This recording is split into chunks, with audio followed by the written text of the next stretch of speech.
నమస్తే, welcome to Aadya media. నేను మీ స్వర్ణ. ప్రస్తుతం మనతో పాటు ఉన్నారు మా colleague Balu. Hello Balu. Hi స్వర్ణ. ఏపీ హైకోర్టు జీవో నెంబర్ 1 ని కొట్టేసింది. అవును. సో అదైతే వాస్తవం. వార్త వచ్చింది. ఎందువల్ల కొట్టేసింది, అసలు జీవో నెంబర్ 1 ఏం చెబుతుంది?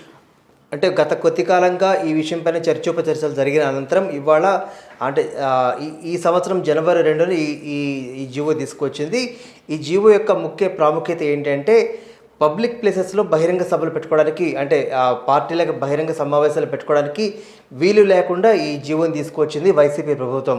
ఎందుకు తీసుకొచ్చింది అంటే అప్పట్లో పవన్ కళ్యాణ్ విశాఖపట్నం స్టీల్ ప్లాంట్ ప్రైవేటీకరణ కోసం అని చెప్పేసి విశాఖపట్నం వెళ్తున్నప్పుడు, అంటే హడావుడిగా రాత్రికి రాత్రే ఈ పవన్ కళ్యాణ్కి ఒకవేళ దీని మీద, ఈ రెవల్యూషనరీ మీద ఒకవేళ మైలేజ్ వచ్చేస్తుందేమో, పవన్ కళ్యాణ్ దీని మీద పోరాడితే ఆ పవన్ కళ్యాణ్కి కొంచెం క్రేజ్ పెరిగిపోతుందన్న భయంతో ఆ బహిరంగ సభలు పెట్టుకోవడానికి వీలు లేకుండా ఒక జీవో నెంబర్ 1 తీసుకురావడం జరిగింది. సో దాని నేపథ్యంలో ఏమైందంటే పవన్ కళ్యాణ్ విశాఖపట్నం రాగానే అక్కడ రూమ్లో తీసుకోవడం ఉండడానికి వీలు లేకుండా, లేకపోతే బయట నుంచోవడానికి వీలు లేకుండా, అంటే ఒక విధంగా చెప్పాలంటే అష్టదిగ్బంధనంలాగా ఎక్కడ నుంచోవడానికి కూడా వీలు లేని పొజిషన్లో ఈ పవన్ కళ్యాణ్ కారు ఎక్కి కారు పైన ఒక ర్యాలీ తీసి దానిపైన సంఘీభావం తెలిపారు. ఏది ఆ విశాఖ స్టీల్ ప్లాంట్ యొక్క వ్యతిరేకత సంబంధించి. అప్పటి నుంచి దానిపైన వ్యతిరేకత వస్తూ వచ్చింది. ఇది కరెక్ట్ కాదు, అంటే ప్రజలకు పక్షాన మాట్లాడే ప్రతిపక్షాలు వాళ్ళ నోళ్లు నొక్కే ప్రయత్నం చేస్తున్నారంటూ సిపిఐ జాతీయ అధ్యక్షులు రామకృష్ణ, అదేవిధంగా కొంతమంది అడ్వకేట్స్, జనసేన నుంచి ఒకళ్ళు, టీడీపీ నుంచి ఇట్లా కొంతమంది సామాజిక కార్యకర్తలు, పొలిటీషియన్స్ అందరూ దీనిపైన కోర్టుకు వెళ్ళారు. ఏపీలో ఏం జరుగుతుందంటే ప్రతిసారి ప్రతిపక్షాల వాళ్ళు కావచ్చు, లేకపోతే ఇతర పార్టీలను నోళ్లు నొక్కేటువంటి ప్రయత్నం జరిగిన ప్రతిసారి కూడాను వీళ్ళందరూ కోర్టులకు వెళ్ళడం, కోర్టులు మళ్ళీ ప్రతిసారి ప్రభుత్వంకే ముట్టికాయలు వేయటం, ఇది చాలా సహజంగా చూసుకుంటూ వచ్చాం. ఈ నేపథ్యంలో చాలా సందర్భాలలో మనం అక్కడ ఉన్నటువంటి ఐఏఎస్లు, ఐపీఎస్లు, ఐఆర్ఎస్లు ఎంత దౌర్భాగ్యం అంటే మాజీ ఎలక్షన్ కమిషనర్తో సహా కోర్టుకు వెళ్ళి ఒకరోజు కోర్టు ఆవరణలో నుంచునేంత శిక్షల్ని అనుభవించినటువంటి దుస్థితి అక్కడ ప్రభుత్వం అక్కడ తీసుకువచ్చింది. ఈ నేపథ్యంలోనే ఈ జీవో నెంబర్ 1కి సంబంధించి వాదోపవాదాలు విన్న తర్వాత ఇవాళ ఇది ఖచ్చితంగా ఇది ప్రజలకి ఖచ్చితంగా చెంపదెప్పు లాంటిదని చెప్పేసి ఇది ఖచ్చితంగా ఇది సబబు కాదంటూ కొట్టివేసింది. ఇదే ప్రయత్నం గతంలో తెలంగాణ ప్రభుత్వం కూడా తీసుకొచ్చింది. మనకి ఇక్కడ ట్యాంక్ బండ్ కింద ఏదైతే ఇందిరా పార్క్ దగ్గర ఉన్నటువంటి ధర్నా చౌక్ను కూడా అక్కడ చేసుకోవడానికి వీల్లేదు అంటూ ధర్నా చౌక్ని తీసేసింది తెలంగాణ గవర్నమెంట్. అదే ప్రాసెస్ని ఫాలో అవుతూ జగన్మోహన్ రెడ్డి ప్రభుత్వం కూడా అట్లాంటి ప్రయత్నమే, అంటే ప్రజలకు మేలు చేయాలి అనుకున్న, లేకపోతే ప్రజల పక్షాన మాట్లాడాలి అనుకున్నటువంటి ఏ పక్షానైనా సరే, అది విపక్షం కావచ్చు, స్వపక్షం కావచ్చు, లేకపోతే ఏ ఇతర పార్టీ వాళ్ళైనా సరే అటువైపుగా అడుగులు వేయకుండా ఉండడం కోసం ప్రభుత్వం ఈ జీవో నెంబర్ 1ని తీసుకొచ్చింది. చాలా సందర్భాలలో నారా లోకేష్ పాదయాత్ర స్టార్ట్ చేసిన తర్వాత కూడా ఈ జీవో నెంబర్ 1 ఆధారంగా ఇక్కడ సభలు పెట్టుకోవడానికి వీల్లేదు అంటే ఆయన సాధారణంగా ఊళ్ళకి వెళ్ళినప్పుడు ఊళ్ళ మధ్యలో ఒక పోల్ ఉంటుంది. ఆ పోల్ మధ్యలో నుంచొని, అంటే ఒక డయాస్ ఉండదు కానీ ఒక పోల్ దగ్గర నుంచొని చెప్పాల్సింది చెప్పేసి వెళ్ళిపోతారు. బాలు, ముఖ్యంగా మనము మన ప్రజాస్వామ్యంలో ప్రజల పక్షాన ఎవరైతే రాజకీయ నాయకులు నిలబడతాము అని చెప్పుకుంటూ ఉంటారో వాళ్ళు ప్రజల పక్షాన పోరాడేటప్పుడు మాక్సిమం ఉద్యమాల ద్వారానే పోరాడుతూ ఉంటారు. ఆ ఉద్యమం శాంతియుతంగా చేస్తున్నారా, లేదు అని అంటే కాస్త రక్తపాతం సృష్టించారా, లేకపోతే కాస్త అంటే కొంచెం ఫోర్స్డ్గా చేస్తున్నారా అన్న విషయాన్ని పక్కన పెడితే ఉద్యమాల ద్వారా మాత్రమే చాలా సందర్భాలలో చాలా విషయాలను ప్రతిపాదించుకున్న సంఘటనలు కూడా మనం చూసాం.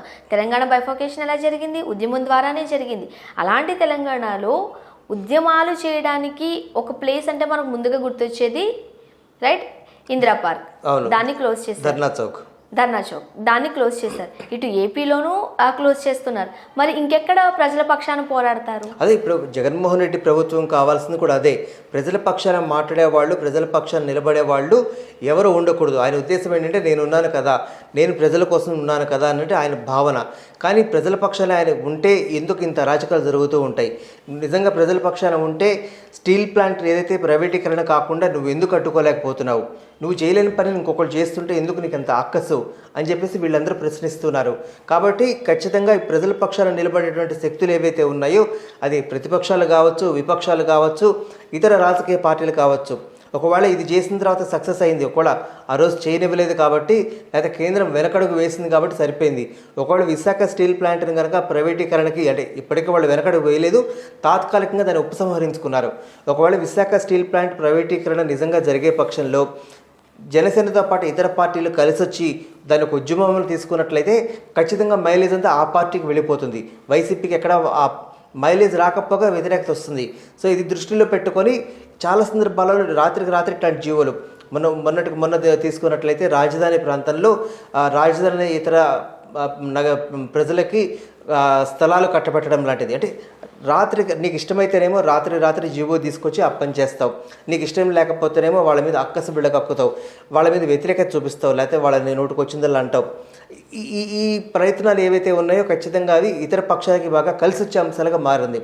ఇవాళ హైకోర్టు ఇచ్చిన తీర్పు ఖచ్చితంగా వైసీపీకి చెంపపెట్టు లాంటిదే.